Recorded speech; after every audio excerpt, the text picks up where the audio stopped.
in today because my eyes have been bothering me. So That's fine. That's fine. yeah, I really gotta stop putting on eyeshadow and stuff until they heal because I keep rubbing it in them.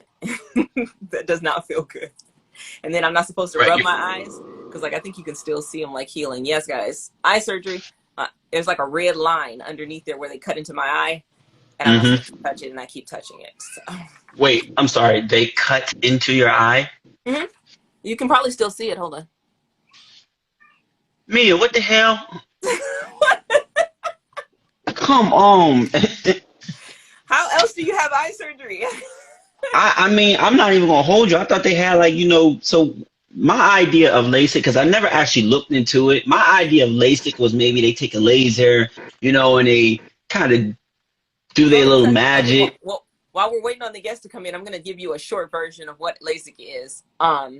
So it's 2 machines. I don't know if they do it that way everywhere, but here there's 2 machines. The first one cuts. You know how your eye kind of curves up like this? If you look at it from a side view, it curves outward. Yeah. They cut into that, and they cut a flap in your eye. They pull that flap back, and you go to the other machine, and the other machine looks like little Christmas lights, and that's where the real lasering comes in, and they reshape what's underneath there. So you know how when you squint, you can see things clearer? Yeah. Well, it's kind of like that. They cut it to where it's almost like you're squinting, but everything is clear. I don't know how else to compare that. But yes, and then they put that flap back down, and they give you lots of little drops because you basically cut into your tear ducts and things, the areas that produce tears. So it takes a little while. Like this is the first day I haven't had to put drops in more like every hour on the hour. So if you're a crier, so you're okay with dropping drops in your eyes. You can do that. And it took me a minute to get used to it, even with the lights on, because like if I look up at the light, I'm like it's like uncomfortable. So I'll turn the lights off and put them in. But now I'm a pro at it because I've been doing it so much. But I never got used to putting contacts or anything else in my eye. But a liquid, my aim can be off. It's gonna get in there. So the only thing is, see, I can't do that. I can't do that. Like I cannot. First of all, if I see it in my eye, that's a problem. Like I have to, if I need to flush my eye, I have to have like one of them flush cups, and I have to literally put it over my eye and then open my eye that way. I can't see it. If I see it coming, I won't open my eye. So I promise you cannot be worse than me. I was so bad that when I went to go try to get contacts, the doctor literally had to practically get on top of me to make me sit still while he put them in. And then he told me I was going to sit in front of this mirror that he had set up. And he said, you are not to get up from there until you get them in and out at least once for me. And it took me, and I got them in after about 15 minutes. And then he was like, okay, finally, now take them back out. And when I went to take them out, I had a panic attack because I was like, it's stuck. It hurts. Oh my God. But no, it's these little drops, and these cost about $15 a bottle, so they are not cheap. So I had to learn how to do it right. And I literally just put them in like. But doesn't that burn? No, these don't. The antibiotic drops did a little bit. Just makes it look like I'm crying for a second. Because I had antibiotic drops I had to put in before this that cost like $45. And they made me do that for a week straight to make sure that the initial healing process didn't cause me to get it. And those burned a little bit, but don't get me wrong, I kind of like the way it felt. Because I feel like if it's burning, it's doing its job. And I'm one of those people, like if I felt the burn, I'm like, yeah, it's killing germs. So it's not I think I'm just going to stick with my glasses. Like, because even just with him. I love my LASIK. I ain't going to even lie. Like, after the first week and I got used to putting in the drops and the dry eye, waking up with dry eye and doing one of these numbers in the morning until I get those drops in, and then seeing 20/20, I can see across the room and read every road sign and all of that. I'm like, yeah, that's it right there. I ain't mad at it. So that's what that is. I never knew what LASIK was. A lot of people talk about it. I'm like, yeah, I never researched it. So I'm like, okay, I think I might get some LASIK. But that's because my analogy and my idea, I figured, okay, it's just like some laser work. They're going to give you Vicodin or some kind of sedative to calm your brain and your body. Guys, if the guest comes in or if our guest comes in, please let us know because we're waiting on the Savvy Millennial. John, if you come in, please let us know because I keep checking and I don't see him. But I know my chat stops scrolling sometimes. So. Yeah, no, I haven't seen him come in. I did send him a message just now letting him know that we are waiting on him. I spoke to him earlier around like 11 something. Yeah, told me he was going to a photo shoot this evening, so I was kind of hoping he'd come in dressed to impress so we could see one of his outfits. But unless he's running behind on time. I don't mind it being late because I'm enjoying this conversation. There's so much more I have to tell you. I've been waiting to tell someone this. So let me Yeah, tell no, you. I'm just never seen no LASIK. Like I swear, I'm sitting here and I'm like, man, I might have to get LASIK. You know, You it should. removes the glasses, and I don't The like contacts. I just don't see me doing this. I no. No, I've never worn contacts, like I said, and that was why, because I just couldn't get with touching my own eyeballs like that. But when I first went in, when I first went in to get the laser surgery, they gave me Vicodin, and they had me wait about a half an hour. And then they called me to the back and they put me underneath the machine and put the numbing drops in. And keep in mind, I'm somebody who does not like things touching their eyes. So as soon as Hmm. they got through with the numbing drops, I'm like, I can do this. I can do this. I laid down and they put that bright light overhead. And I'm like, oh my God, this is too bright. There's just no way. Then they forced my eye to be held open by that machine or whatever. And then they put the machine down on your eye that presses. So it's like your eye is cupped and then the machine presses down to cut. And I just panicked. I was like, I can't do it. I can't do it. Get it off. Get it off. So the guy was like, okay, pull it off. So he took the whole lens off because I had contaminated it. And I Yeah. was laying there because it didn't hurt. It's just a lot of pressure. And I was not used to that because I don't like things touching my eyes. And so he was like, we're going to give her a few more minutes for that Vicodin to kick in.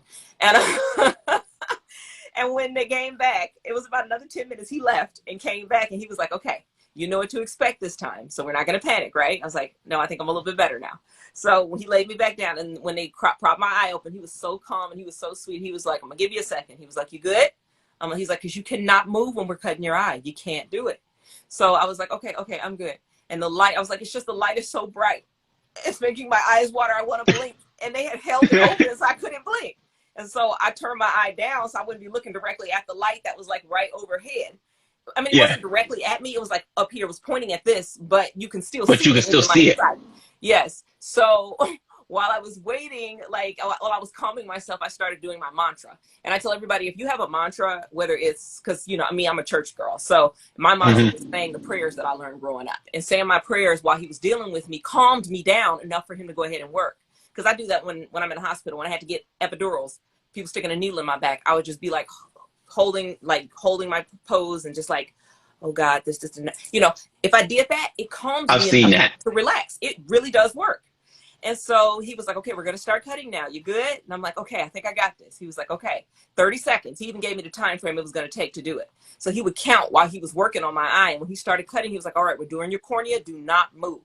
And so the lady would pause and put the numbing drops in to make sure I didn't panic. She would just stop and put some more drops in, like 10, 15 seconds in. And he was like, okay, we're down to 15 seconds. And I'm smelling, and I'm like, oh, that smells like something cooking. I said, so it was working. He was like, No. yeah, it's a laser. I was making jokes at that point because it was keeping me calm. And so after he cut a flap on that one, he was like, okay, another 30 seconds, other eye, same thing. We redid the process. And when he finished cutting, he was like, now we got to move over to the other machine. Do you need help getting up? And so when I stood up and I blinked, everything had a white film over it because my cornea was loose. And I'm like, this is very interesting. I see why blind people don't panic. Because when you're losing your vision, it doesn't Yeah. feel the same. It's just like, okay, I just can't see clearly, you know? So I So go you from that didn't see anything. You were practically in a way blind. somewhat. But like I said, after he took the machine off, I could still see, but it was like holding a white piece of tracing paper up in front of my eye. I could still see, Oh. but it was a white film over my vision. And I'm looking around like there's cloudy, like my vision was just cloudy. And so I walked over to Hmm. the other machine and laid down and he was like, okay, we made the first cut. Now we have to go ahead and do the second part, whatever he called it, the reshaping. And so he was like, I need you to look straight at the dot. And there was a little dot right there in the middle. And it was like a big circle and it was black. And then I think it was a red dot in the middle. And then it was a little like bright light around me. And I'm like, give me a second. He was like, you good? I'm like, okay, I think I'm good. And all of a sudden he was like, do not blink. I just need you to stare at the dot while I do this. And while he was working on me, all these green lights started flashing around the red light in the center. And I'm like, that looks like Hmm. Christmas lights. It's so pretty. And he was like, it does, doesn't it? So yeah, at this point, I'm pretty calm. It's uncomfortable, but not horribly uncomfortable anymore. Because the second machine, like I said, it was much easier. This is just the first initial panic. But if you get a good doctor that's going to be patient with you, they'll give you a second to adjust yourself, get your mantra, and because none of it hurt at all. And even after he So finished, hmm? so they had like a clamp that actually like locks your eye open. Yep, because they don't want stupid people like me blinking.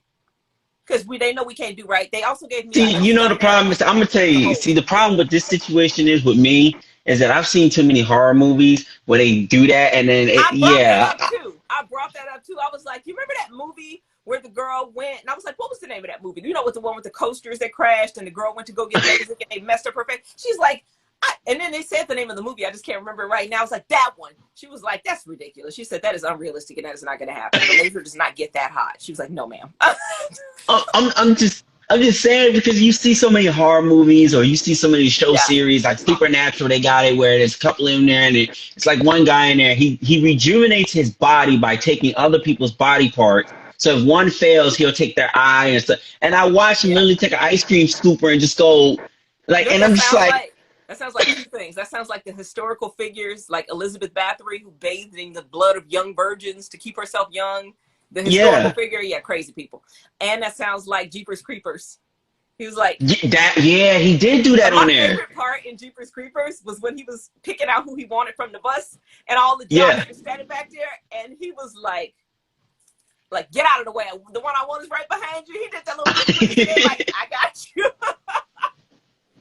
I can't. He's like, I can't. He looked you right in the eyes and smiled when he was talking about each other. It's just one of them things where it's just like, ew, like to see that. So that's like, I don't know, like me, I don't think I'll be able to get the image of horror movies out of my head, because it's gonna be like, bro, do you really trust this doctor? Exactly. And I don't know where our guest is tonight. I'm gonna send him another one now and see if he shows up. Unfortunately, guys, it's like this sometimes. Scarface said he wants to tell his story. I guess Scarface got you got I just sent him it. Yeah. So yeah. Let me. So how'd you go about doing this LASIK? Yes. Me? Yeah. Okay. All right. So this is what happened. Okay. So I was in the military. I was active duty at the time, and they provided free. No problem. So I had to go to my closest active duty base that had the I guess the equipment to do the surgery. Hey, y'all. So I went down to hello. Hang on, there he is. Scarface, give us just a minute. That's the guest we've been waiting on, but we're gonna circle back to you. Okay. Hey, all right. Hey, John, you ready for us, or you still running behind? Hello. You know what? Can y'all give me 5 and I'll check right back in? Oh yeah, we're just waiting. Yeah, on you take your intro. We're good. Take as long as you need. I mean, I don't know. I know I can go overtime, but I mean, if me or you, if you can't, I'll totally understand. It's fine, because you know I have to work. I'll literally check right back in. I'm on my way home. I'll be right back, y'all. Okay. Okay, sounds good. All right. Mm-hmm. Scarface, continue, please. All right. So Jackson, I think it was Jackson. Was it Jackson, Mississippi, baby? Where'd I go to get lace? Anyways, it was an Air Force base. I think it was Biloxi, Mississippi. Okay. Yeah. And so anyways, I drove down there and had the surgery done. I had to stay there for a week. So they brought me in this room. You know, they gave me a Valium, and it was a lot of us soldiers, airmen, Marines, or whatever. You know, and so we went through all this, you know, conferencing or whatever. Or do you want PRK, LASIK? Which one best fits you? Blah blah. LASIK. You know, I was a punk. I said, I don't want PRK. I don't want PRK. I've heard so many horror stories about PRK. What does PRK mean exactly? What is that? I don't know exactly what the acronym means, but it is different than LASIK. So, you know, LASIK, how they shave your cornea or whatever. And all I know is that everybody that had PRK complained that it hurt. Your eyes are just, it was like very painful afterwards, you know. Yeah. So I was like, all right, I'm a punk. Let me do the LASIK, because I heard nothing but good things about LASIK. So let me do that. So I went in the room. They gave me a Valium, because you're kind of waiting up, you know, like you're in a slaughterhouse, you know. And so I'm like, oh, this ain't good.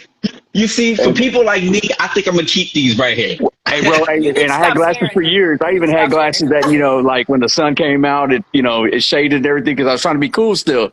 But I was like, you know what? It's free. Might as well do it, you know. So anyway, so I'm out there, and mind you, so they gave me a Valium. I'm waiting for my time. It's my time to go. They had a box right there before you walked in to donate your glasses. And I'm like, I'm going to hold on to this in case I back out, right? And so I'm holding all the glasses, put them in my pocket and stuff. And then I'll oh, you still got yours? Yo, y'all no good. And so then they put me in this room in like a recliner and just kind of relax me. I guess the Valium kick in or whatever. They, after the next person goes through, here it is, it's my turn. So as soon as I sit down, they give me a stress ball. And mind you, before that happened, I had some bubble gum or whatever. I was like, they gave me a stuffed puppy and told me to hold it so that my hands would I was about to say, if it was a real puppy, I probably was close to death. I was so nervous. No, So but I know what you're saying. The stress level, I was just like stroking the it. unknowing. I started petting it like it was real and everything, anything to distract myself because I was that nervous. Exactly. Because the unknowing, I've seen the videos, talked to people, whatever, but now I'm fixing to go through this myself. Yeah. And so I'm over there. So it's my turn to go. As soon as they sat me in this chair, they gave me the stress ball. It looked like the little world or whatever, the global and stuff. Sorry, my wife's watching Boys in the Hood like she ain't never seen it before. I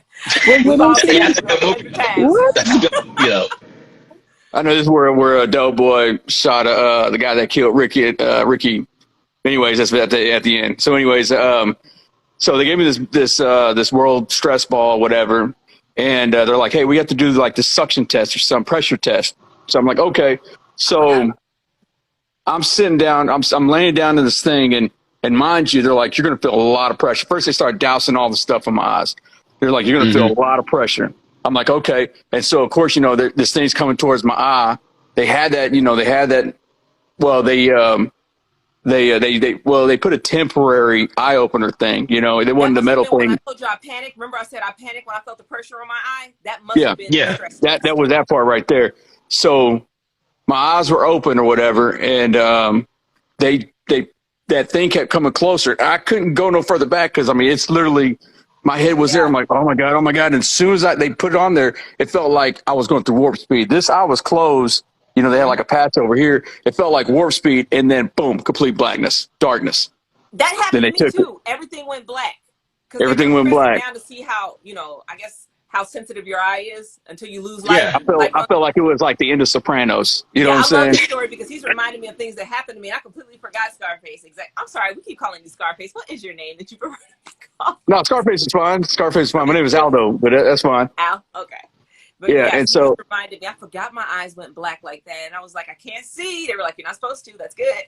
So you've seen Star Wars, right? Have you seen Star Wars where it's like, they're going to warp speed or whatever, they're going light speed? Have you ever seen Spaceballs, that corny movie Spaceballs, where they go to ludicrous speed?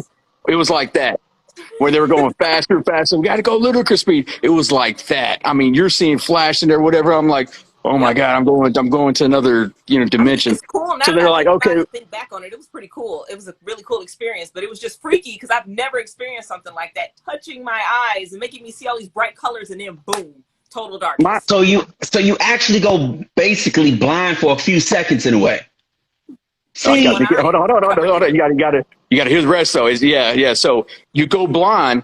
And then, mind you, while this is going on, because when it gets closer, you want to back up, but you can't because you're stuck right there. I'm chewing bubble gum. I'm chewing the crap out of this bubble gum. That was his mantra. Your mantra. I'm squeezing the crap out of this stress bump, just like that.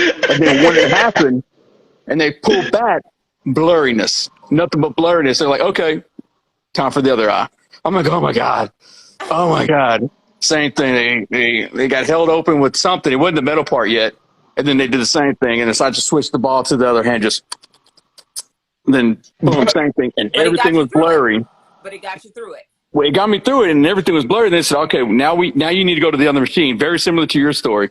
Yes. They held my hands and they walked me because everything was blurry, mind you. So everything's blurry as if when you wake up and your eyes are kind of hazy, right? Yeah, it's like you have fog in your eyes. Fog in your eyes. And so now they put me in the chair where they're going to do the LASIK eye surgery. They put the clamps in there in both the eyes where it's like bug eye open, where your eyeball is like, just exposed. And they put like this thing over your eye. It looks like a bubble wand, right? It reminded me of a bubble wand that went over your cornea or whatnot on each side. And they're just dousing with more stuff. Shit's just dripping down as if I just saw like a crybaby movie or something. I think that was either numbing it was numbing agent, exactly. And so, but they were just dousing in my eyes.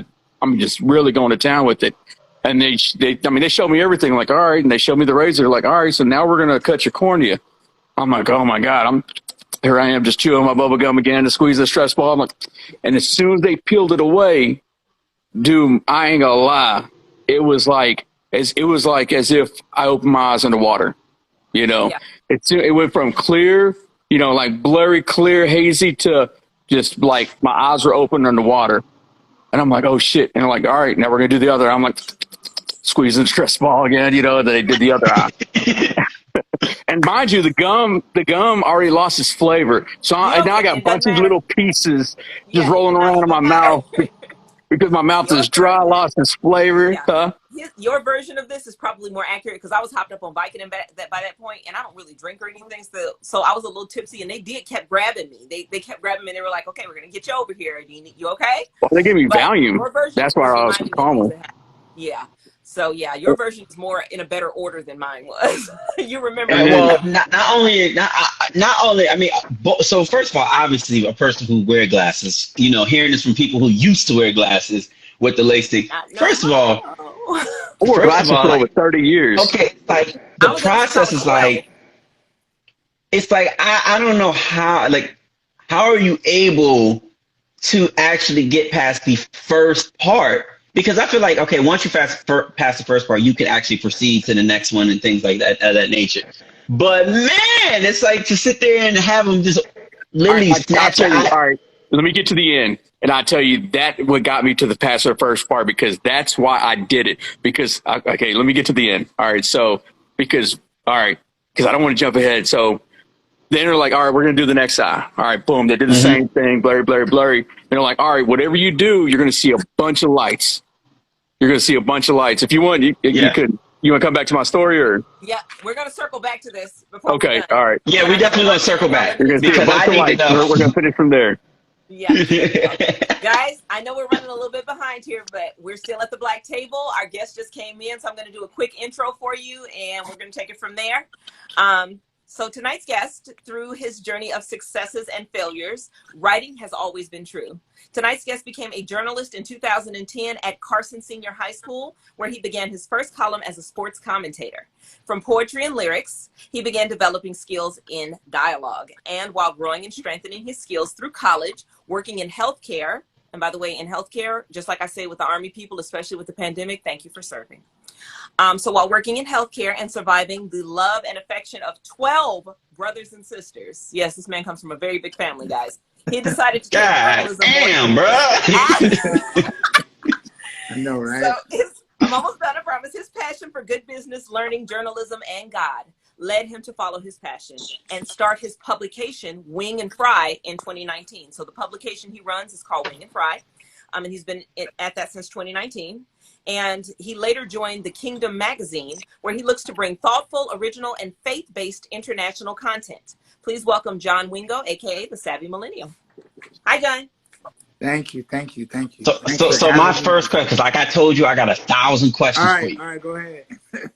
The name, the Savvy Millennial, what's the background behind that? Man, you know, I'm actually glad you asked. Man, you know what? It just came to me. It was just like, for the longest, I just went by Wingo because my last name. Yeah. And I love wings. Who doesn't love chicken wings? But the more we went on, I just was like, man, you know what? I'm savvy. I'm cool. I'm kind of suave. You know, and I'm a millennial. So it just came to me, just the Savvy Millennial. And plus, I follow RZA, and he came out with a book called Message to the Millennials. That really hit me in an impactful way. I'm like, man, you know what? Millennials is really out here. It's a lot of us. You know, we thick. Yeah. Yeah, we really thick. Yeah. I had to ask that because I was sitting there and I was thinking the name. First of all, the name is very catchy. And it's not many, you know, a lot of people typically when they name themselves or they give themselves a nickname, they have it's a story behind it, it's a background. So when I came across, I'm like, the Savvy Millennial, I'm like, don't nobody just randomly just, you know, calls himself that unless there's a meaning behind it. So I'm sitting there and I'm like, the name is catchy. And then I seen the thing where it says wings and fries. I'm like, okay, so wings and fries. So I mean, that must be his food. I could get that. But then I'm like, okay. And then I looked at the last name. I'm like, okay, Wingo. So I'm like, okay, so that's where I was able to put them two together. But I'm like, where the hell did Savvy Millennial come in at? So I had to ask that because I couldn't figure it out. I was like, I like to study the people, you know, who's in it. So I'm trying to figure it out. I'm like, okay. And that's why I had to ask that. I'm like, the Savvy Millennial. That's why I had to ask, like, where did it come from? Because that was just, I never heard of that. Like, you know, like you said, there is a lot of millennials out here, but it's the fact that you put savvy in front of it because you don't hear nobody even saying that word. It's not a word that you hear, honestly. All right, well, I'm not gonna lie. The Savoy show kind of did inspire me. I think it's called like the Savoy, the Savvy show. Yeah. He does like a array of like his own sports commentary. He does like sports. Oh, okay. Yeah. Yeah. Thirst Trap know who I'm talking about. He ain't here. Thirst Trap. Yeah, he know who I'm talking about. No, I've seen the Savoy show. I know exactly what you're talking about. Yeah. He's hilarious. Yeah, he's hilarious. Yeah. Yeah, I know what you're talking about. So what got you started into journalism? Like, what exactly do you do? Because obviously I've never actually spoke with somebody who actually, I've seen it, you know, people got the title and stuff, and it's like, okay, what do they do? Like, what do you do? Run around and just snatch reports from people, or do you run around like a news reporter? Like, hey, give me your story. Like, how does that work? You know what? That's a really good question. Today it's like changing a lot. We just really capturing events, man. We capturing what's going on in front of us, what we see, current events, you know, everything that people should hear about. Little do they know, you know, like everything we talk about originates from journalism, you know, like almost everything, you know, like even what they put that in is the true. news, it kind of just all kind of evolves around journalism. And I was gonna say, I do have a question though. Have you ever been over to like any of the Eastern countries where, because I noticed a lot of reporters go over there, and you know, and people are putting their lives in danger to get these stories for us. You know, people are losing their heads literally over there just to go over there and let us know what's going on in the other parts of the world, and it's really dangerous. So have you been in any dangerous situations, just out of curiosity? Once or twice, Mm-hmm. but not through the overseas aspect. I've been in dangerous situations. I've been deployed in the California fires. Oh yeah, that is dangerous too, though. Yeah, we got our own problems right here at home. You're absolutely right. Yeah, that was 2018, and I didn't write about that, but I kind of should though. That might be an interesting story.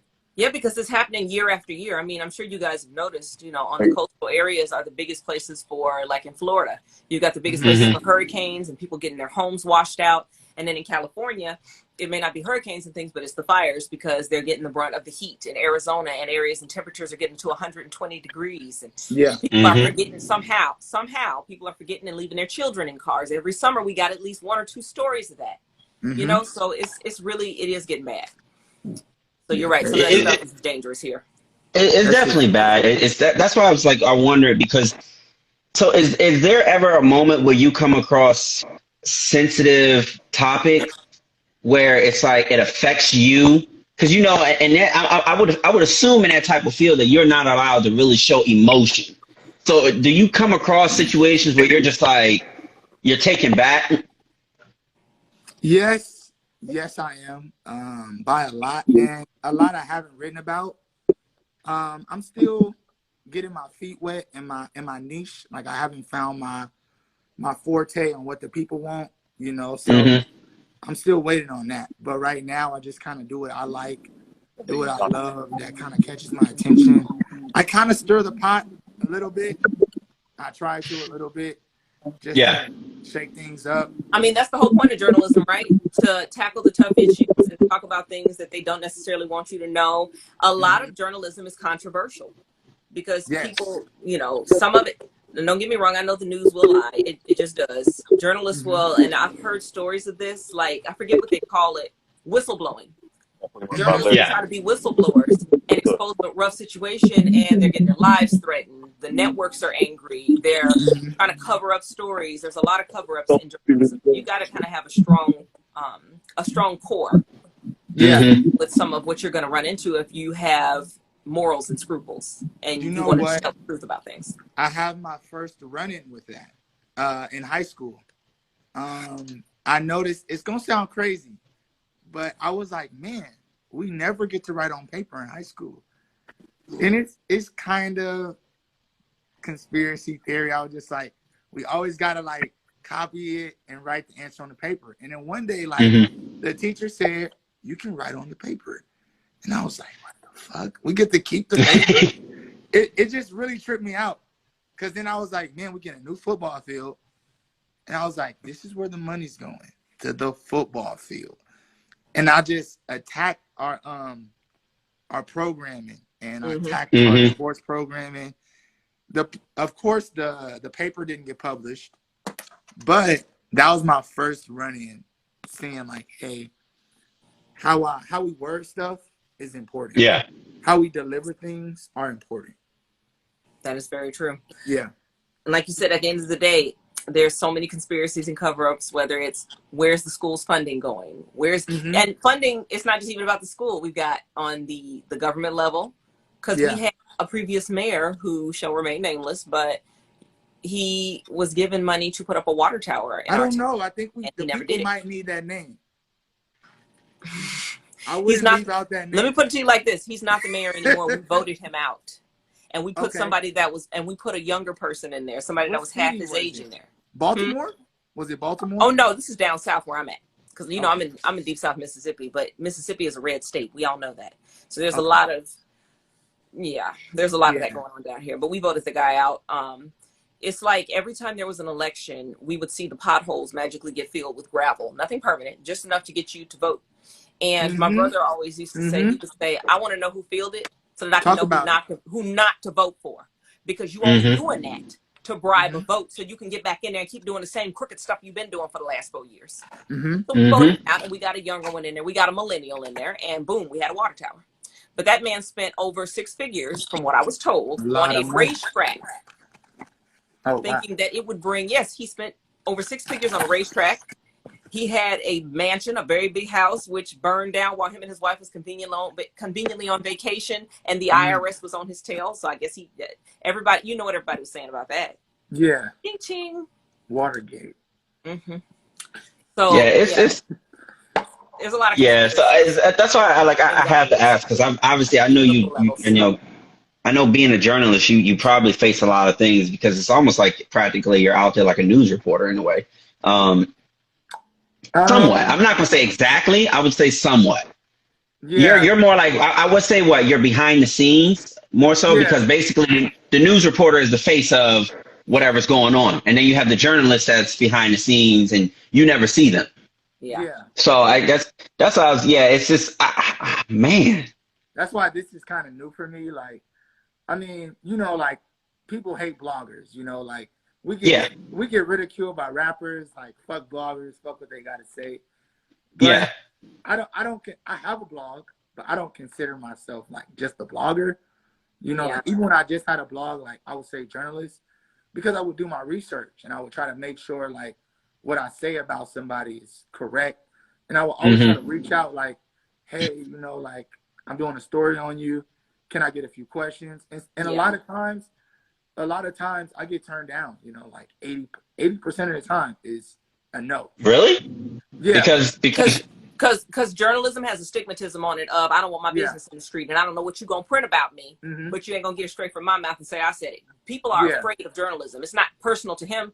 That's a journalism thing. They show you that all the time in the movies. If you didn't okay. That makes sense now. So that definitely makes sense, because like I said, I don't know nothing about it. So you would assume like, okay, hey, my story is being put out there. Hey, why not? But I guess I'm looking at it I was looking at it as in a marketing way, not a way where, people don't want their business. I'm thinking marketing. That's what I'm thinking. You better look at it in both ways, because as you grow bigger and you become more known anyway, the last thing you want to do is say something. And I was always told this even from the get-go when I decided I wanted to go into publishing or do anything.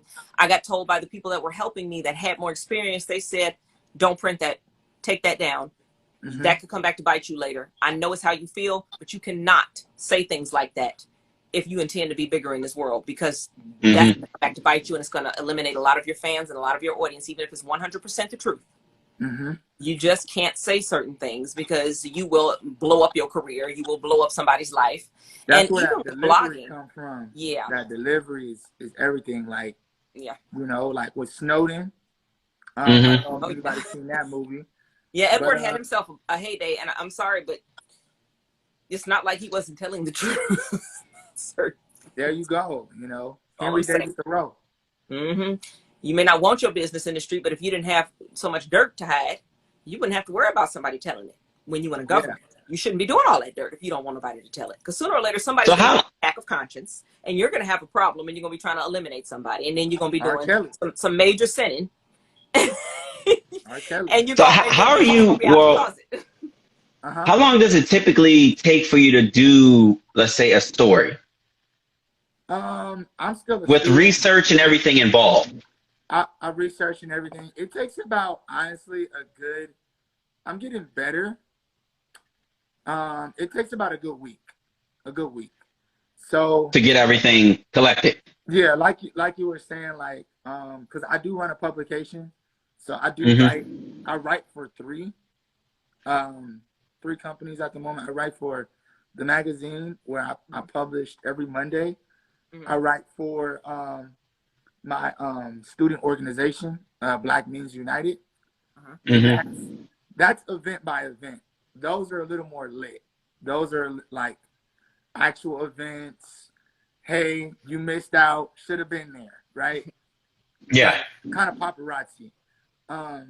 3 is Check Out. It's a startup company where they basically are doing virtual pullovers with the cops. So I write about what the startups is doing consistently and the new information. So that's actually, I'm sorry, I got to address what you just said. Virtual pullovers would eliminate a lot of this mass murder. Yeah. You could just pull people over by hacking their phone or sending them a ticket in the mail and saying you are to appear because you were caught doing this or that, or you owe this. You wouldn't have all this confrontation. They don't need to come up to you to tell you what you did wrong and tell you what the penalty is for it. And then if they got to come after you, you bringing that on yourself. Show up for your court. Stop having warrants all over the place for you. Get yourself where you're supposed to be. Take responsibility. If you're truly sorry, just apologize and ask the judge. Be civilized. If you want civilized society to accept you, you have to show civility. You command respect by the way you carry yourself. That's what I was always taught. I don't know if anybody ever seen Power, but there was like, yes, you never want to be the angry black man. Nope. Yeah. But that also don't mean like my life should be at fault just because I'm mad at you, though. You know, like. Nope. You know how people are going to take it. So don't put yourself in a position where somebody in power can have an excuse to murder you because they low down like that. And some of our people just. Speaking of that, like, how does that work out for you? Obviously, because we live in a. I'm gonna be clean. I'm gonna try to be clean about this. Because I'm gonna try to be clean. I don't know about everybody else. But we live in a bit of a world where Fruit Loops then met the Kellogg's, and Cinnamon Toast Crunch. How we live in a twisted world. Yeah. How, like, when you come across situations, or have you ever came across a situation where basically you had somebody being aggressive towards you because basically you're just doing your job, but obviously, we got a bunch of Karens that run around speaking, and I had to deal with one of them today. That was very fun. I had to deal with a Karen today, and let me tell you. Recorded it. Post it, go viral. I don't know why you didn't. Listen, it took for me to chill because the thing is, so here's the thing I hate about me is that I feel like, and I hate it, but I love it. I hate it because when I want to act out of character, my humbleness says, hell no, you better not act out of character. So it's like that humble side is very overpowering when it comes, like, I'm very, very humble. So I'm not going to let you get me out of character because I know for a fact of the type of person I am. You got to really press my button.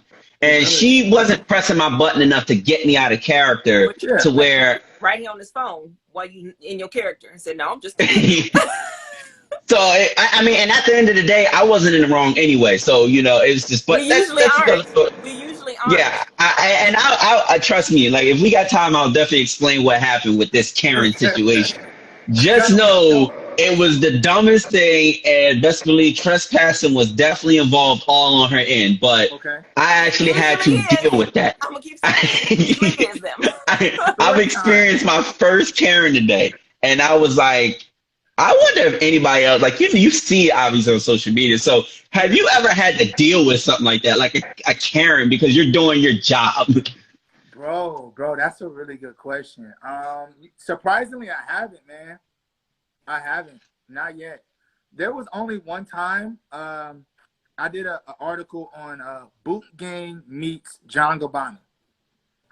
So if anybody knows, John Gabbana was Boot Gang. He personally doesn't like. Shout out to John Gabbana. I really commend his change. I must say, a lot of people don't come back from that. That man was lost. If you don't know who John Gabbana is, just type in Boot Gang first. Type in Boot Gang first, and then you'll see who he was before, and then type in John Gabbana. You will see a whole different change. So shout out to that man, because that man has made a whole 180 turnaround, and I was not expecting something like that to happen. So definitely shout out to him. If he sees this, I see him. I actually follow him. So likewise. Salute to the brother. Well, he blocked me. What did you do? He blocked me. But it's funny. But I'm not mad. He just protecting his peace. You know, like he just protecting his peace, and that's what I mean. Like when rappers say like fuck bloggers, you know. But he did say like I don't like being called Boot Gang. He said that. He said he doesn't like what? He does not like to be called Boot Gang. Oh. Yeah. So Boot Gang is his actual. That's what he ran with when he was running the streets. That was his name. People recognized him. Yeah, it was a street name. He doesn't like being called that now because it's not that he's ashamed of it. It's just that's not who he. Yeah, he's in a whole new path now, and it's like it's basically like you calling him that is basically you're insulting him. Yeah, and it's disrespectful to him. So I can understand where he's coming from with that. He don't like being called that. Exactly, and I titled it something that he kind of didn't like. I apologize for that, but it was kind of me expressing it and walking in a new kind of path, you know, like, and he changed the narrative, you know, just like we do every day. He probably didn't read the entire article. He saw one piece of it and it offended him, so he stopped reading and got angry. Well, a lot of us. What I would say is this: I commented on his YouTube, 40. It's like 40 something narrow, because he's in a group called YMB. Let me get this right. It's called Yahweh Music Group, YMG. Yeah. So he actually has a fight coming up with Supreme Patty. Amateur fight. It might be kind of funny. Might be kind of fun to watch. Wait, he fighting him again because he won the last one against him. So what is he, a boxer too?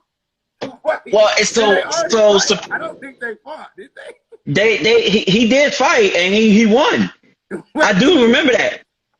Wait, was that September 20? They already fought? It was September something. Yeah, they fought last month. They did fight. Now, if they're fighting again, I wouldn't know nothing about that. I promoted it. Who won? Not Boom Gang. John Gabbana won. He won? I knew he was gonna win, man. Team Gabbana. Yeah, he won. I didn't actually watch the fight itself, but I watched a lot of highlights. He got hands. Okay. John Gabbana got some hands. I'm gonna have to research this guy now, find out who it is y'all talking about, because I message him on Instagram. Sure will. Yeah, ain't no shame in my game.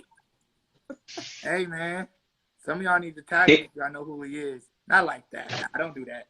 We're not gonna be ratchet. We're gonna be classy. No, he nice with it. He got hands. He won that, and honestly, like I said, the man changed his life so well. Like the first thing he said after he won that fight, he said, and he said it on the mic. He was like, "I give all praise to God for this." Yeah. Like he didn't take I'm telling you, if me or you gotta go look at his past and then look at where he's at now. Boy, that man has. Like that, I would definitely be down to interview. I'm gonna hit him up. I just gotta figure out more about him, because to me, you guys know who he is. I really don't know him, so it's a neutral territory for me. It's not gonna be. It was one of them things where when he was running the street, he was doing it mainly for comedy. He was doing it for his fans and stuff like that. And he was basically the daredevil. That's what he was. And I'm not gonna lie, I'm guilty at laughing a lot of stuff he did. Like it was a lot of things that he did funny. Yeah. So it was like he did a lot of that, but he also got like he also got in trouble with a lot too. Like with him doing what he was doing a lot, and he was getting himself in trouble and stuff like that. But you know, if you look at then how he was then and the things he did now, back then versus what he's doing now, like he's still and he's a rapper and stuff too. His music has even changed now. Like he still raps, obviously, you know, with his normal swag, but he doesn't talk about what he used to talk about.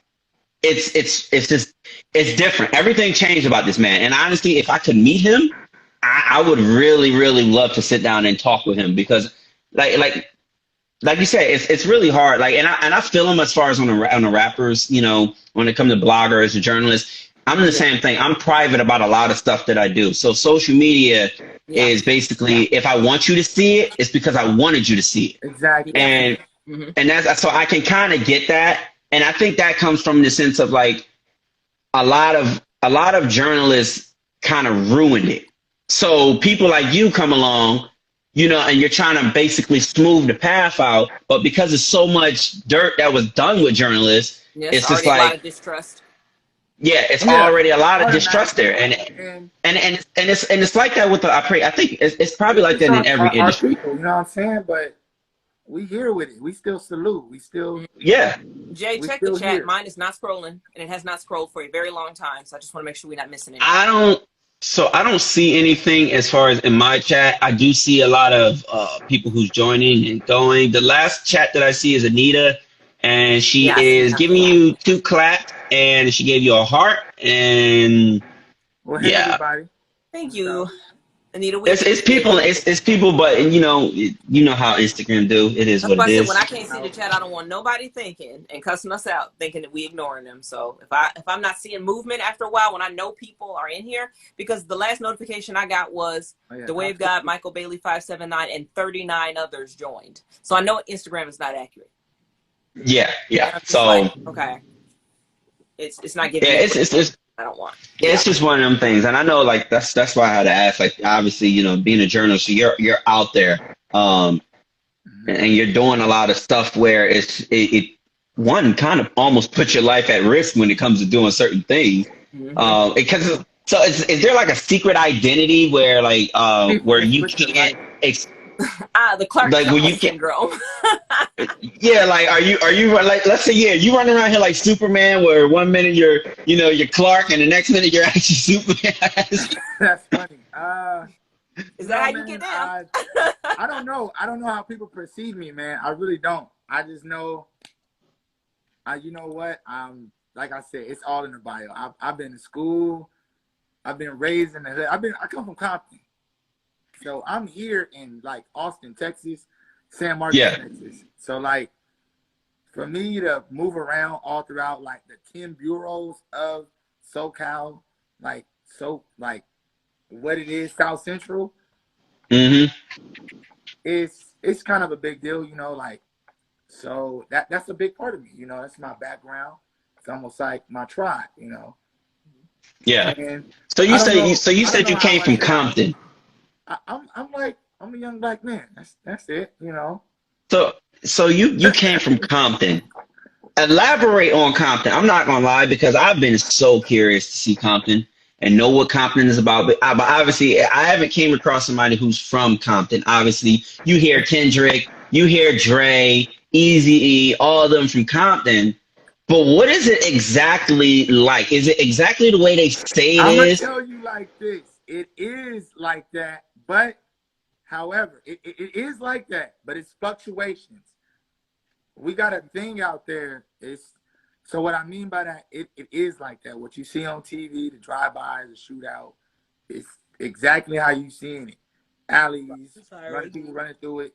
Yes, but it's not always like that. It's also like we got a thing out there called 100 Days, 100 Nights, and it kind of come up around this time. You don't really want to be in the city, black and brown. And it kind of hurt myself, you know, because, you know, people have been, you know, lost. But, R.I.P. Pour out a little liquor. But we still got to remember, like, it's changing.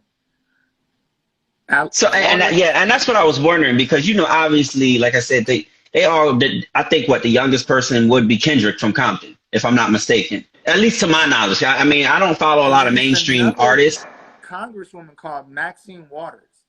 She just got elected, and she's actually only giving money to people who live in Compton. She's not loaning to people who don't live in Compton. That's how she's stopping gentrification. It's taking a little bit of time. From within, and that's a smart way to do things. Yeah, you got to live in the city to get the money that you want from Compton. You can't live outside. And I just had to know, because I'm like, I come from Philadelphia, and Philly is really rough. It's not. It's not a cakewalk. A lot of people think Philly is smooth. Nah, Philly's rough, and if you step on the wrong toes, it can be over for you. So, but I was just wondering, in instance of, because Yo, Eagles, we here. How we doing, Philly? Where we at? Where we at, baby? And that should tell you if it's rough there. It's rough in Cali. Black people, we need to get together. We are too uncivilized. Somebody drop the score. I got seen on the game over under that they don't lose by no more than a touchdown. Please, somebody drop it, man. Damn. I know the last. So I'm gonna tell you now that the Eagles was playing tonight. I know they were playing the Buccaneers tonight. The last time I looked at the score, and I was at Winn-Dixie when I went to do that. It was 28. That's where they're at now? It was that. What is it? Come on, please. I'm at that look. You checking? I'm about to check right now. Yes, I'm about to check right now. Calm down, because he's about to need a stress ball. No, I'm an Eagles fan. I'm definitely an Eagles fan. So I feel you. Why nobody? Come on, somebody drop it, please. Y'all killing me. Get right. I'm about to see what the situation is. I'm going on their website right now, so I can pull it up. ESPN, NFL. Because the last time I looked at the score, they were down 2 touchdowns, and I was mad. So I took the score off my screen. Let me see. What is it? Come on. That's a lot of dancing. What's the score? Right now, third in the NFC. We went against the Buccaneers. We lost. Wow, what score though? 28-22. Oh yes! Like I said. You still lost. Because we went for the 2. Thank you. Come on. You said you lost, but you didn't lose hard, huh? Come on. I lost. Yeah, we lost. I mean, we lost. So right now, we are third. I won. Yeah, oh, he won. Okay. I won. He won. I lost. Yeah. Right now, we're third in the NFC. He said, "Nah, we good." You win some, you lose some. Yeah, so we're third in the NFC, and on the 24th, we got to go against the Raiders. But, yeah, we lost tonight's game, 28-22. Excuse me. I think we just lost him. We lost. He was so busy boasting. I told you. Let me find out Instagram don't like boasters. Or either that or they don't like his team. I can see that. They said you just hit a sore spot. We got something for you. Oh man, y'all see that? Oh, you have to watch out for him. Just bring him back up when he come back. I'm sure. I'm back. Hold on. So Scarface said, yeah, that's right. MC8. Yeah, MC8 is from Compton. Great old school rapper. Liked him. Menace to Society. Yeah, he was in Menace to Society. Mm-hmm. MC8 is good, but like I said, I had to ask about Compton. So let me ask, because I'm not gang. Y'all stupid. No, I didn't. No, I didn't remove I don't like you right now. It's Instagram. Let me tell you. It was Instagram, because I ain't even touched the phone or none of that stuff. But I mean, that's why I said I'm cool at taking my L. They don't like I'm cool at taking my L with the Eagles. And we still got time to come back, so I'm not even mad. Like, do we play y'all again? Wait, is it over or not? You just said we lost. No, the game's over. Game's over. Yeah, we did lose. I'm talking about for playoffs, though. You talking about playoffs, right? Yeah. We still got time. Yeah, we in there. We still got time. Yeah, because we got a couple more games. So if the Eagles turning around within between now up until The last game, which is our last. Wait, pause. Our last game is the Cowboys. Oh, I'm putting money on that one. They stupid. I'm putting money on that one with the Cowboys. Oh yeah, I put money on that too. I put 20 on that. He said. I put 20 on that, bro. And I mean, I'm putting money on my team, the Eagles. They got to win that. He said they got to win that. I hate Cowboys. I hate Cowboys. Well, I hope you don't lose money. That's all I can say. Money comes, money goes. We here. Oh, wait. I'll take that bet. What? Listen. Hey, Ken, I feel you. Chiefs all day. Don't get me wrong. The Chiefs, I actually like the Chiefs. I like Chiefs. But, oh, damn, we even lost against y'all. Damn, we lost against the Chiefs 42-30. You sure you want to vote for you want to bet on the Eagles? I bet the homie I lost. It was a friendly. That's my team. You better vote on the one that's winning. I don't care. You just be like, look, I still love my team and all. But yeah, I always bet on the Eagles, man. Hey, loyalty. Bro, take that loyalty right. I said it. I want to get the numbers exactly right. Come on, man. That was a guess. 28-22. Come on, man. I said that. I said we wasn't going to lose one more than a touchdown. Not a touchdown in the field goal. I said a touchdown. 6 points. Because we went for the 2. Oh, man. Yeah. I won, though. But the homie pussied out, though. Not you, Kenneth. Not you. But the other homie. Yeah. So, would you recommend people to visit Compton? Drive through. Just drive through Central. You know how Kendrick be like Central and Rosecrans? Yeah.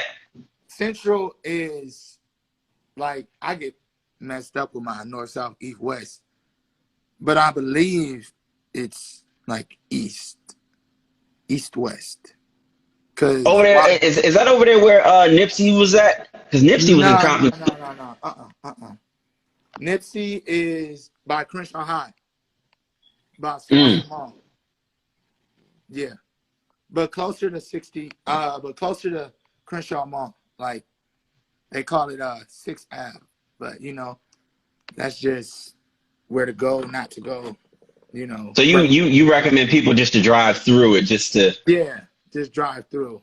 Don't stop. Don't stop here for too long. Just it's Sunday. You're making it sound like a sundown town. My family's from California, but I ain't been out there in years. But you're making it sound like a sundown town. Tomorrow, though. Would you agree with me? Or no? What'd you say? Would you agree to go to Saucy Mall?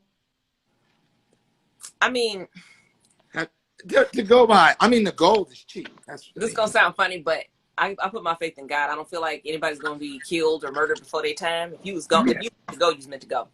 So if I'm gonna go to a place, I'm gonna just hit it up, do what I got to do, and leave. So yeah, I go, because at the end of the day, I'm not gonna go in the middle of a mass shooting or in the middle of a gang war, a turf war, or nothing. But I mean, you know, I feel like if you meant to survive something, you're gonna survive it. None of us leave this earth before our time. That's what I truly do believe. So no, I'm not scared to go nowhere on the planet that God gave us. You know, how does For Real said Ice Cube is from South Central, isn't he? How to Survive in South Central song, No Hooks. She Wants More said, unless you want to get pressed. I don't know. See. Now you would kind of get pressed if you were wearing the wrong colors, but and that's what I was going to ask you next, because I heard it's very sensitive with colors out there. Yeah, it still is. Well, I suppose, but it's go not out there waving a Confederate flag. It's grass. But you know what? They are tying the bandana. So I don't know. Well, go out in your neutral colors. Just... No. We actually respect rednecks. It's weird. The whole thing is, what do you consider neutral colors out there if they go by colors? Because I'm sure you know you got. Flag is a neutral color. So if you don't know if all else fails, just be black or white. A neutral, yeah, black or white. Be like, look, I'm wearing the flag that says I think at one point it was like no white T-shirts in the clubs. You couldn't like on Hollywood Boulevard. It was this club called Playhouse. Like, yeah. I still be in the nightlife. I know, like. Wait, Is that the club? Okay, so I know a lot of clubs do this, but white t-shirts, they glow in the dark, right? Like when you have like the black lights and stuff in the clubs, because they do kind of stand out and kind of look radioactive. So maybe that's why they say don't do it, because you're putting a target on your back, and you know, easy target. Yeah, maybe. I mean, low key. Black lights. Low key. Because it do That, or it could be in a situation, you know, because see, I see a lot of people who wear white shirts to clubs. Fellas just need to cut that out because they know damn well they be having a grease stain in the Yeah, white does show everything. If you sweating, we gonna see it. You're gonna see it in the club because that light hits it.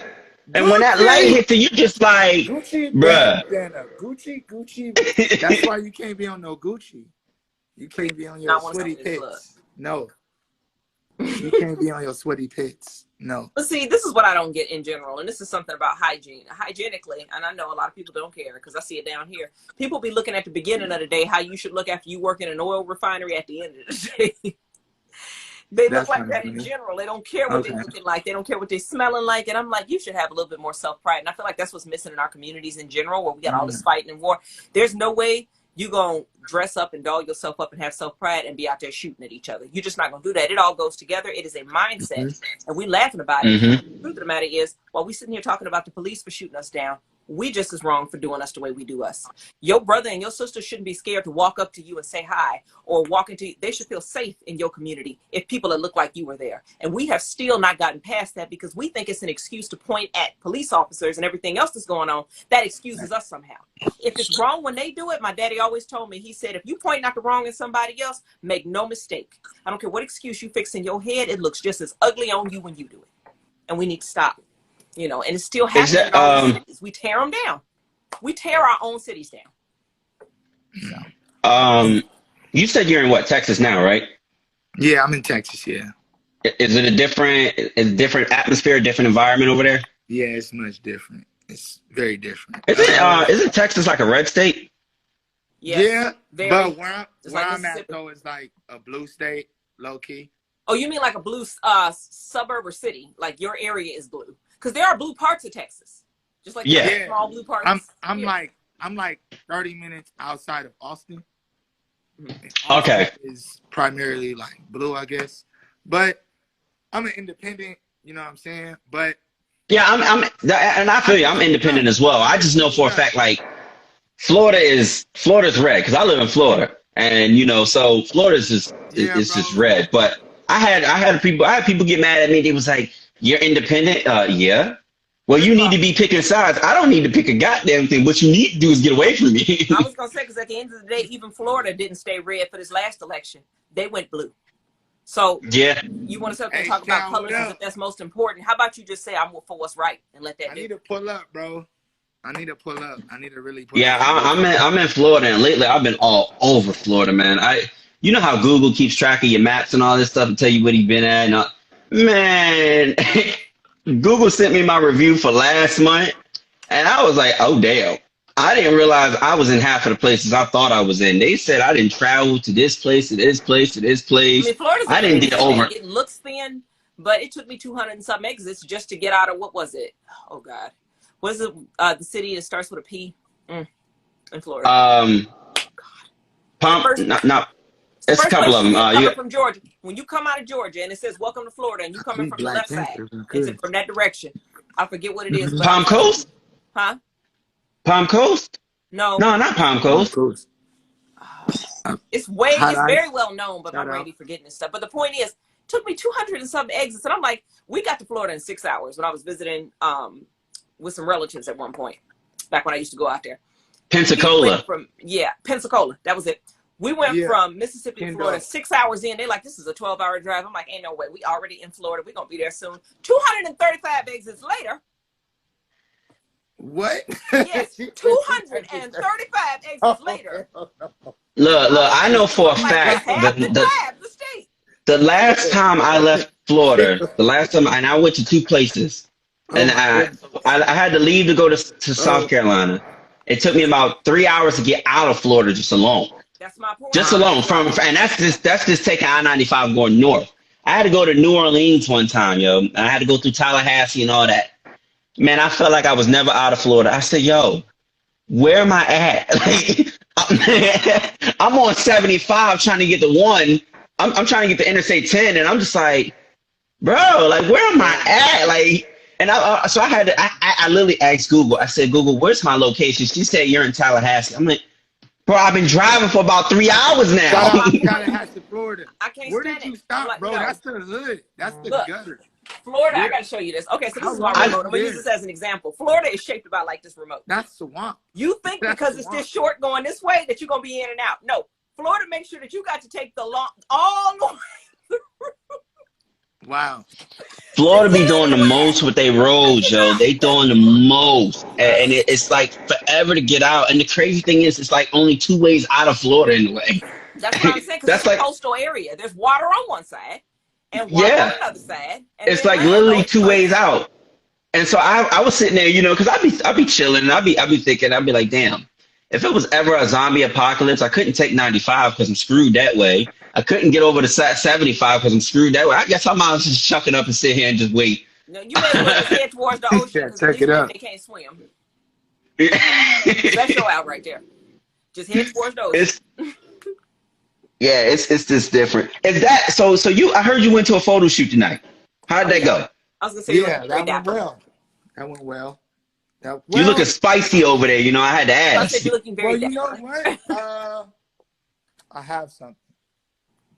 Well, My man, you looking. I got my camera. I'm gonna just flip through something for y'all real quick. Cool. You got real spicy because I see, you know, you got the blazer on with the white collar, and I'm like, you looking real spicy, like you done came from a black tie event or something, or a black event. I'm just like, speaking of that, Mia, I feel like we should be doing that. I feel like we should host a black, what did you call it? An all black event. You know what I was thinking? Something similar, but I like your idea too. We should have a bring your child to work day, where we put our baby, like just one. You gotta have them all.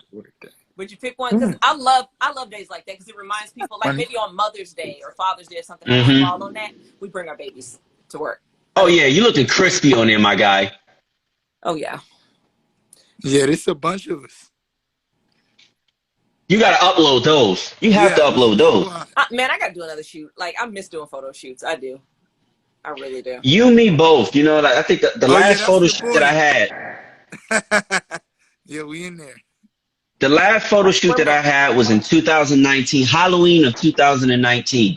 That was when I dressed up as I was a mafia member, and I found pinstripe pants, the shoes, I did the whole thing, suspenders and all of it, and I went all in for that. That was the last photo shoot that I had as far as like for myself, and then I just did stuff for, you know, photo shoots for the kids and things of that nature, but. I need to get back in front of the camera, because then my confidence wasn't there. You know, I was kind of like, I wasn't with the camera as much. And now, you know, I'll hop on the live with anybody. I don't care how I look. I'm hopping on the live. So it's like one of them things like, yo, if I get myself in front of them cameras right now, I'm showing out.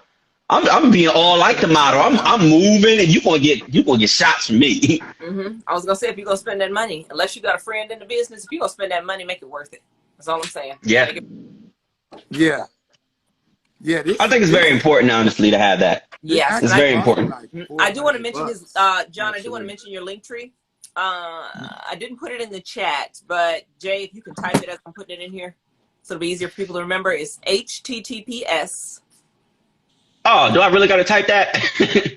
That's how no, it's cool. Just I was gonna say that's just how he sent it to me. But it's Linktree, LINK, and then TRE, and then a period, and then EE. Oh, of course. It's a weird Linktree. Yeah. LINKTRE period EE / wing and fry, straight across. WINGANDFRY. Wing and fry. Wait, and meaning what, the and symbol, or spelling out?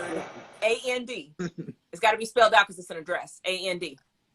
Yeah. Wing. Hi, yeah. FRY, right? Yes, FRY. Okay. Is there a .com? No .com. This is a Linktree address, so it doesn't have a .com. Okay. Yep. So is that right? Did I do that right? I'm with. My chat ain't scrolling. John, you're gonna have to tell him if you typed it right, because I cannot see. My chat is blind. link.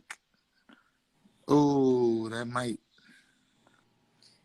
The one you sent me was linktr.ee/wing and fry. If for instance, if it does not work, guys, make sure you go follow him.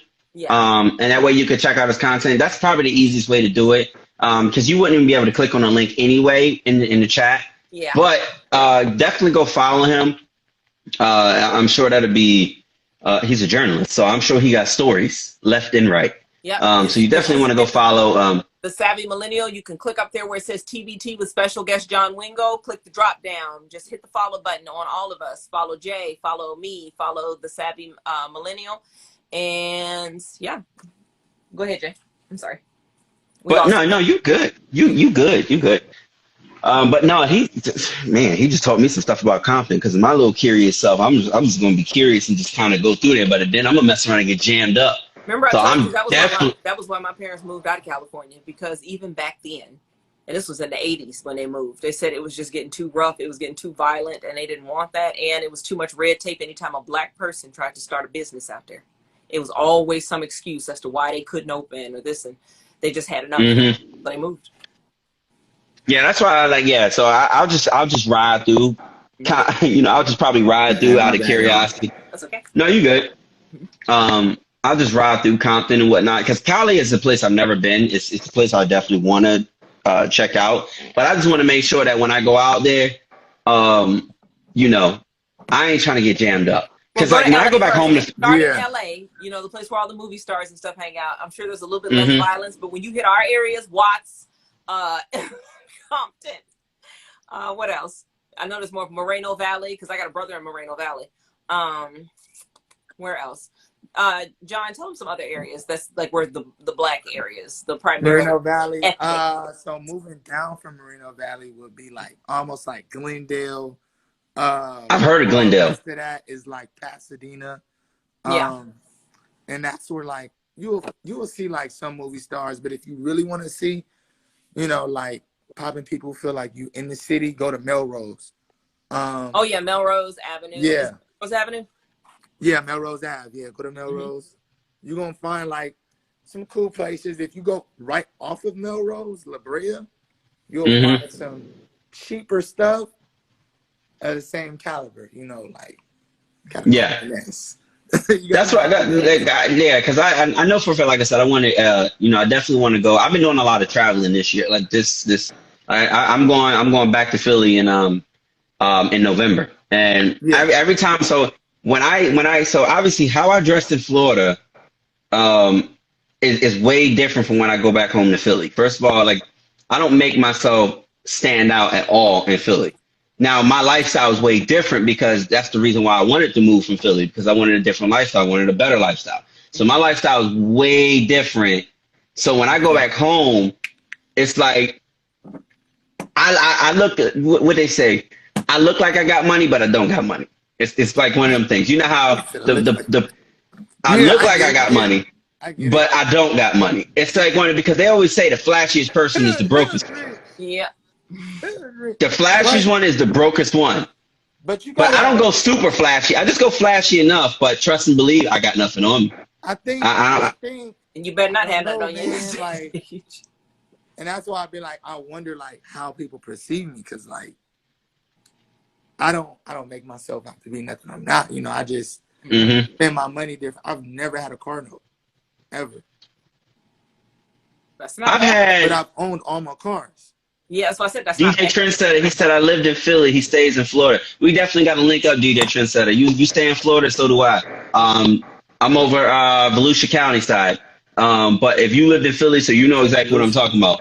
If you go to Philly, what up? If you go there and you want to visit the hood, just don't make yourself a target. That's all I'm gonna say. If you want to pull up on a four-wheeler or something, do that. You'll blend in a lot faster on a four-wheeler or a dirt bike. Be neutral. Don't come up in there in no flashy car and give people a reason to stick your rims. Bro, I've seen it. I've seen it. I've seen it as a kid growing up. That's why I left. Have insurance. Get your gap insurance together. I've seen it. They'll leave your car literally sitting on center block. They don't care. They're gonna take your tires. I've seen it. Pop your stereo system out. Like, don't give people a reason. Don't be flashy. Yeah. Because you come Stay in out of areas where people West Philly and North Philly. Yeah. You don't want to go. Those are the hearts of Philly. That's West and North Philly is like territory. Don't flash your goods because you're making them. Yeah, don't flash your goods in front of people that don't have nothing. That's an inappropriate thing to do anyway. I feel like, you know. Yeah. But I mean that's you know, you don't want to do that to people that's living in below poverty level, and a lot of people are, and they struggle. But unfortunately, that's the world that we live in, where a lot of people want to be seen. You know, me, I'm like you, John. I don't like to be seen. I spend my money way differently. So it's like, if I go buy me some clothes, I'm not buying Gucci. I'm not buying that. I get excited buying a suit. I get excited buying a tie. I go crazy for ties. I go crazy for dress. Let me walk up in there and I see a set of Calvin Kleins. Amazon, $5. Less than $20. Let me see some Calvin Kleins sitting in the store, sitting on the shelf, and they looking pretty. I'm pulling the Calvin Kleins off the shelf. Let me see a pair of Stacey Adams. Why does it have to be $1,000 for you to think it's worth something when it's going to tear up just as quickly as what you got for less than $100? That's stupid. Come on. And that's what Bill Cosby. Yes, I just brought him up. I don't care who don't like it. That's what he was trying to tell us before they flapped all that stuff out there on him. He said, brothers, take care of your women. He said, stop going out there spending $100 on a pair of tennis shoes or $1,000 on a pair of rims and $100 on tennis shoes. He said, get you some $20 tennis shoes and save your money so you can start going into business and taking care of yourself. Mm-hmm. They didn't like it. It's a lot of people don't do that. And for those of y'all, by the way, for those of y'all, and this includes you, Mia, too, get into the stock market. Well, I promise you. Acorns is a very good place to start. Go to acorns.com, sign up for them, and they will invest for you in major stuff. And you can put so much into it weekly or monthly. I promise you, I started stocks this year. I swear, I started stocks in January. Mm-hmm. I look at my gains today, just my stocks, because I got a few stocks. I got Tesla, Ford, Amazon. I got a few stocks. I probably almost got 10 stocks. I looked at my gains today, and I almost fell out my seat. Yeah. Like, that's what I'm saying. Stocks are worth it. You got to know when to invest, and you got to know a little something. Like, don't just throw your money. Invest. I'm gonna put it like this for those of y'all, because a lot of people like to make it complicated. I'm with crypto. I got crypto too. I got crypto too. Did you guys hear about Shiba? They said Shiba is projected to jump after Halloween over 300%. They said, so even if you don't invest for $50 in it, put something in Shiba. And I haven't invest in it because I don't. You got and guys, this is very important. This is very important because a lot of y'all are looking for that break. I'm telling you, if you put your money into the stock market and put your money into crypto, and just don't buy and sell when you feel like you get a little bit of gain. Buy and hold. Mm-hmm. Buy and hold. Because that's what I did. I bought mine in January and I'm holding it. My stocks I bought, I'm holding it. My crypto bought, I'm holding it. Dogecoin, a lot of people sitting there and they was doing all this and blah blah. I still got my Dogecoin. I still hold it. Up from where it was at like 9 cents, 7 cents, and it still did that. Well, that's what I still have it. If you buy stocks and you buy crypto, hold it. You don't got to put so much in there. You don't got to put. You could put $5 in there. I'm telling you, stocks, whatever. Buy and hold because I'm telling you, the market fluctuates. And I've been getting reports all week for stocks where something jumps above 5% and the share price then went up. Like Tesla. Yeah. I don't even have a full share in Tesla. I probably got maybe a half a share in Tesla. And Tesla price and jumped up. Yep. My biggest hold with right now, Tesla is the leading #1 stock that I got. Tesla is the first. I just bought Ford probably 2 weeks ago, and Ford is doing numbers. And I figure, okay, Ford is like, whatever. Ford ain't going nowhere. We already know Ford Motor Company is not going nowhere. And they said, but I looked at it. I want to say 2024, something like that, 2025, more companies are going to be going electric, which means more and more sales are going to jump because people want to go green. Exactly. And a lot of people are going electric. If you buy stocks, go ahead, buy them, hold them. The thing what you need to remember is that when you buy them, you buy stocks low. Buy them low. So that way you can kind of get your gain on. A lot of people like to try to buy them or sell them, whatever it can be. I've seen a lot of people That's interesting. The black when investing on Facebook. She had a question. Okay. Will investing in Facebook after the crash will be good? Honestly, Facebook stock, because I've actually looked at. I follow Facebook stock. I don't have it, but I watch it. Right now, it's recommended to hold whatever stock that you have in Facebook. If you have it already. Yeah, If you don't have it, if you don't have Facebook stock, you can invest into it, but I wouldn't say go crazy. Like for instance, like right now, AT&T, I have that. Now I've had AT&T since January. They crashed. Right now I'm holding. Yeah, I'm holding AT&T. You know why they crashed, right? No. I'm about to tell you why. I would stay in Coinbase for sure. I don't. That's a guarantee. Stay in Coinbase. I had to let the black man's keeper know. Stay in Coinbase. Yeah. If you're in Coinbase, stay in Coinbase. No, but this is very important. The reason AT&T crashed is because a lot of people pulled out of AT&T after they found out that AT&T helped to fund the Capitol riot. Yeah, so it's, and I believe it. I believe it. You know, and so I'm right now. What I'm doing is what I'm doing with AT&T. I'm just holding it because AT&T is like the least stock on my end. I've since I've invested in AT&T, I've lost money. But even though I'm losing money with AT&T, I'm gaining money on Ford, Tesla, Amazon, all of them. So it's making up for the money that's lost with AT&T. Yeah. I would say right now, like in my case, in my personal interest, I'm not investing no more money into AT&T right now because it hasn't had a turnaround. And I got a full share in AT&T, and I think a full share of like maybe $28. I know what you're saying, because even if it turns around, you'll still get the money back that you lost, and you don't have to worry about exactly. So it'll kind of break. So right now, like even is fine. Stocks is definitely a game. Stocks is completely it's a whole gambling game, but you got to know what you're looking at. First of all, a lot of people don't like to invest in. Get into it. Yeah. No, I'm telling you, it's crazy. A lot of people really be knocking stocks, and a lot of people don't want to invest. Y'all be looking. The problem with this is a lot of people want to go by hearsay. First of all, do your research on the stock. Yeah. Make sure that's the stock that you want to do, and whatever the case may be. My problem, like I see a lot of people do this. You'll spend $1,000 on an iPhone, but don't have Apple stock. How does that work? That's backwards. That's hustling backwards. You know I got hella money on stock when it comes to Apple right now. Yeah. And I don't even own an Apple phone. But it's backwards on how people are doing it. You'll go and spend $1,300 for an iPhone, but you won't go put $50 on the stock, $60 on the stock, and invest that every month and let it go. You're hoping the stock go up when you buy that product. So why exactly, but a lot of people don't do that. I prefer the black man's keeper. To answer your question, go with both stocks and Bitcoin. Bitcoin, I actually just purchased last month, and I'm up with Bitcoin. I purchased Bitcoin when it was probably about maybe $46,000. Bitcoin is at 57 now, so you do the math. Bitcoin is up there, so Bitcoin went up, which means I got a gain. Huh? When did you buy in, Jay? Yes, when you bought in. I bought in when Bitcoin is at 46,000. So like I said, I just bought Bitcoin. Okay, I've been in. I did my math. I have a ledger. Anybody out there who doesn't trust soft wallet, a Coinbase, the apps out here like Coinbase is a soft wallet.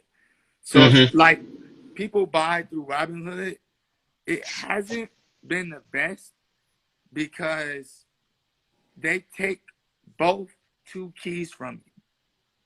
The two authorization keys. They keep both. You don't even get one. At least with Coinbase, crypto.com, and all the other big ones you hear about Binance, those at least let you have one. By that happening, you have some power in decentralized currency. Or Robinhood, they keep both. So with that happening, a Ledger Nanos is a hard wallet. So if you ever want to back your money and you know you don't want to touch it, like, hey, this is for my family, I know it's going to be good.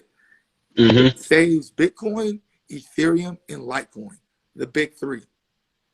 You can put your money on there. I did that. It was like, what about Pornhub? Is that an investment? That's hilarious. I mean, obviously, that's probably going to be around till the end of time. I'm telling you, Pornhub ain't going nowhere. If they got a stock. Do they have a stock? I don't even know. I'm pretty sure they do. I don't know. If somebody can, let me see. Let me see. I'll be able to tell you. I'll put it Pornhub to you has a like stock. this. I was gonna say I'll put it I to you hate to like cut this this. short, but I do have to. I'm gonna have to go because I actually do have another job I have to go to. Oh, yeah, this But is Jay, No, you, that's fine. you and Jay and Jay can keep this going, and okay, I'll go back Mia. and It watch was the good end seeing later. you. All right.